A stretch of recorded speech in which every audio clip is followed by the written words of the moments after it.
Hello, everyone, and welcome back. Have you ever bothered to learn conditionals? Do you think that learning conditionals is very complex? If yes, you might be trying to mug up the rules of framing conditionals, which can be boring. But after watching this video, you will find conditionals as one of the easiest topic. But friends, I want to add that knowledge of all the kinds of tenses is a definite prerequisite to know conditionals. So after revising the rules of tenses, we can easily learn conditionals. But before we move ahead, I request my all the friends to please like the video, share with your friends, and also subscribe to my channel.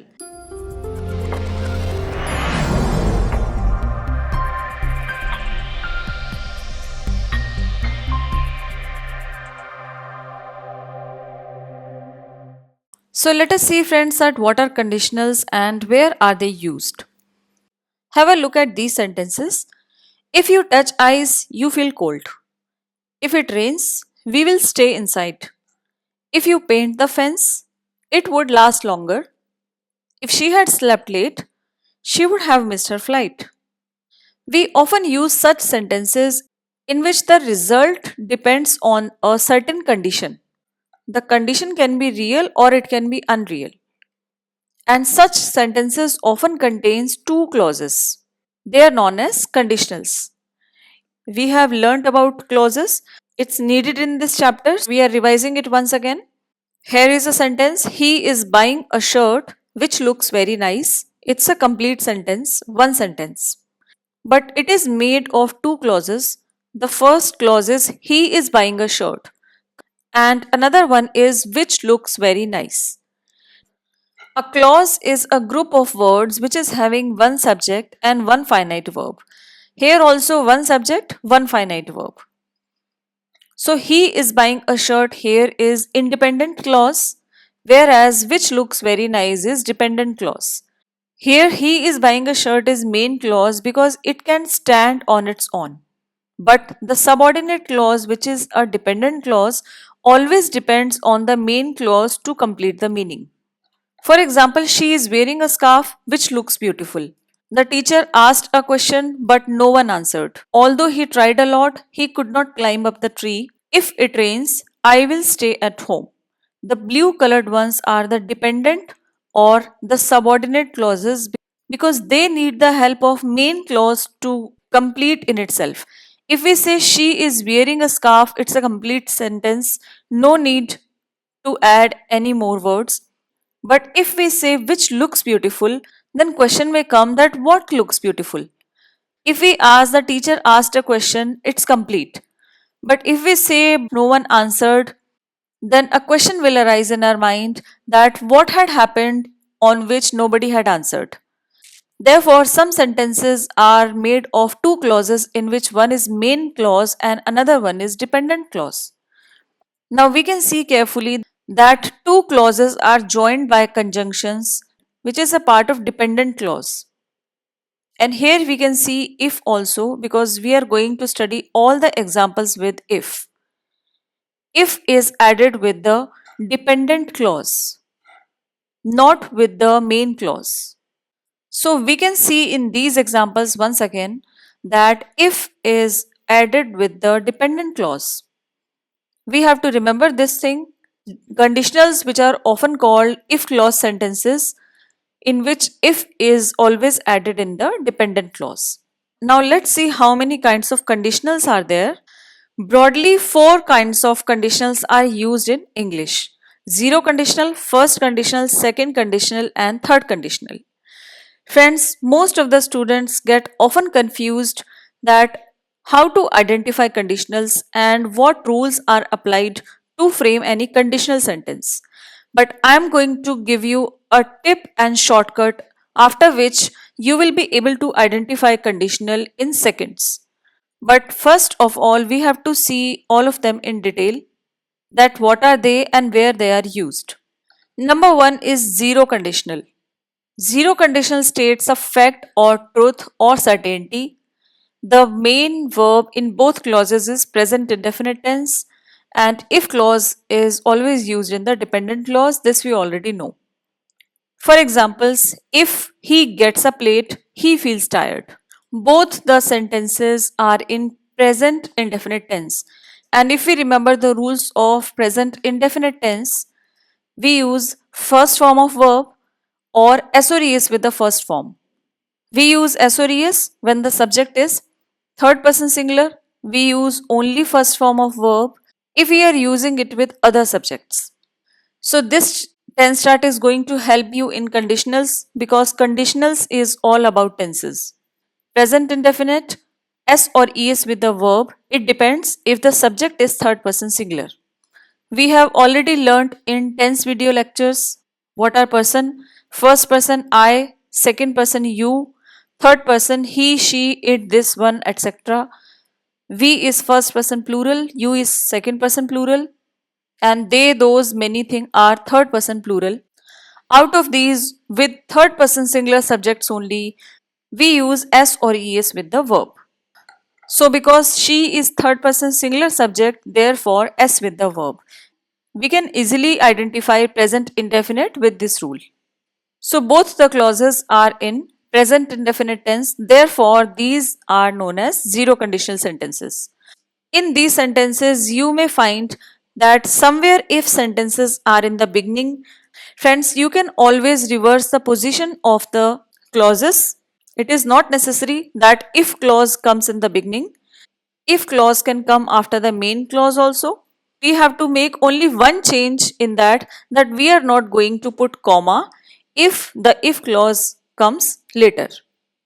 And here is the first conditional sentences. If the action in the if clause is fulfilled, a future action is possible but not guaranteed. We use present indefinite in the if clause and will plus base form in the main clause. We can use shall, can, may also in place of will to talk of possibility, permission or ability.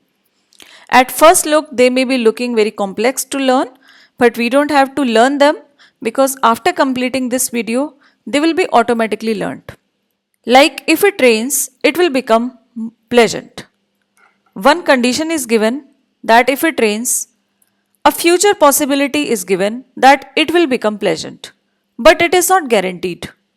We are not sure that it will become pleasant. She will call you if she wins the match. So, when she will win the match, it's not necessary that she will call you, but a future action which is possible that is given. So, this is a characteristic of first conditionals. And now let's see how they are formed. We can see that in both the clauses, the dependent clause, which is if clause, is in present indefinite tense. And in zero conditionals also, the if clause sentence was in present indefinite tense and here also. But the next one, which is a main clause, the sentence is formed using will plus first form. She will call you if she wins the match. Here position is reversed but meaning will be same. If clause is in present indefinite tense and main clause is having will plus first form. If you keep the promise, keep is present indefinite and will plus first form. But in fourth and fifth sentence, take care that in place of will, you can even use can or may, which are modal verbs. We have learnt in modal verbs video lecture that modal verbs shows possibility, permission or ability. Therefore, at the place of will, sometimes you can use shall, can or may also. So, two examples of that is given here. And next comes second conditional sentences. These sentences talk of a future action that is unlikely to happen. We use past indefinite in the if clause and would plus base form in the main clause. We can use should, could, might in place of would to talk of possibility, permission or ability. Like one is a second form of verb, so past indefinite tense, and in the main clause we will use would plus first form. So have a look at the tense chart once again, in which past indefinite tense can be identified where the second form of verb is used. So a future action is given that if he won the lottery, I would buy a house, which is unlikely to happen. This is just a hypothetical condition or unreal condition which is not going to happen. Chances are rare. If I had his number, I would call him. past indefinite tense, and would plus first form, the sentence is again showing a future possibility which is unlikely to happen. I would beat him if I played chess. The positions are reversed. Comma is disappeared.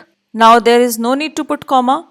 But only one thing to remember, that the if clause should have past indefinite tense, which is played here, and the main clause should contain would plus first form. In the same way, if I were smart, I would never agree. We can see the use of were in place of past indefinite because the second conditional sentences are also formed using were. But were we have to apply with all the subjects, whether it is I, you, he, she, they. We don't have to take care of the subject while using were. If I were smart, I would never agree. Would plus first form. We might buy a big house if we had more money. So if clause is having past indefinite, but in place of would, we have used might because you can use the words like should, could, might also in place of would. So third conditional sentences talk of a past action that did not take place. It imagines the result of the situation. We use past perfect tense in the if clause and would have plus past participle, or we can also write here third form of verb in the main clause. They both are same. Whether you say third form or whether you say past participle form, they both are same. Third form is often used in perfect tenses. We can use should, could, might in place of would to talk of possibility. This is common with all the conditionals. If you had stayed longer, you would have met him. If she had told the truth, she would have felt better. We often hear such sentences in spoken English also, in which first condition is given and the result is given there. Consequences are not real. If she had told the truth, she would have felt better. The condition is unreal. So, this is a characteristic of third conditional sentences. And if we have a look at the formation, we find out that in the if clauses, past perfect tense is used, that is had plus third form. In all the sentences, had plus third form. In the fourth sentence, the condition is reversed, so there is no need to put comma now, but the formation and meaning will remain same, that is had plus third form. And we can have a look at tense chart once again, where we use had plus third form in past perfect tenses. She would have got injury if she had slipped in the wet area. The action is given and the future action is given which is not real, which may happen but not sure. And now we will make some associations which will help us in learning which tenses are used with which conditional, and that is by looking at their position. First of all, present indefinite minus present indefinite is 0. So we can learn in this way. Now come to first conditional, in which present indefinite and will plus base form is used. So if we have a look at the tense chart, present indefinite is the first tense. So we are using it in the first conditional, with which we are using the first form of verb plus will, which is also the first tense of future tense. So when all the numbers are first, so we have to use these formulas in first conditional. The second conditional, in which past indefinite tense is used plus would plus base form. So past indefinite tense is the second tense and we use would plus first form. So will second form is would only. So this is also number second. And the third conditional, which is past perfect plus would have plus third form. The third form itself is suggesting it is number 3 and past perfect also comes at number 3. Have a look at the tense chart. This is a perfect tense which is at number 3 and past perfect tense is on number 3. So with this little association we can learn their numbers with their positions. To some extent this will help us in learning that which tenses are used with which conditional. This association will help you when you have to quickly identify the conditional. So we can take a pause here and try to do ourselves. And after the pause you can check your answers. If she were a politician, she would be famous. Simple past tense and would plus first form. So second conditional. If she had slept late, she would have missed her flight. Had plus third form and would have plus third form, therefore third conditional. Himani sees clearly if she wears glasses. We can easily see that in both the clauses present indefinite is used, therefore zero conditional. Tina will be thrilled if she wins the match, present indefinite in if clause, but will is used in the main clause, therefore first conditional. If you had asked him, he could have helped. So, had plus third form, we can quickly identify that past perfect tense is used, therefore, it is third conditional.